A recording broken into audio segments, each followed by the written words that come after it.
అస్సలాము అలైకుం వరహమతుల్లాహి వబరకాతుహు. నా పేరు సిద్దిఖాన్. నేను 4వ తరగతి చదువుతున్నాను. నా పాఠశాల పేరు Al Madina Islamic English medium high school.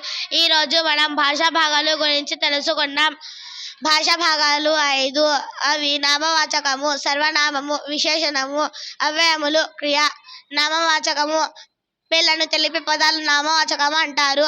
ఉదాహరణ: కడప, రాముడు. సర్వనామము పేర్లకు బదులుగా వాడే పదాలను సర్వనామము అంటారు. ఉదాహరణ: అతడు, ఆమె. విశేషణములు నామవాచకం యొక్క గుణగణాలను తెలిపే పదాలను విశేషణం అంటారు. ఉదాహరణ: తెల్లని, పెద్ద. అవ్యయములు లింగ, వచన, విభక్తులు లేని పదాలను అవ్యయములు అంటారు. ఉదాహరణ: ఆహా, అయ్యో. క్రియ పనులను, చేష్టలను తెలిపే పదాలను క్రియ అంటారు. ఉదాహరణ: నడవడం, చదవడం.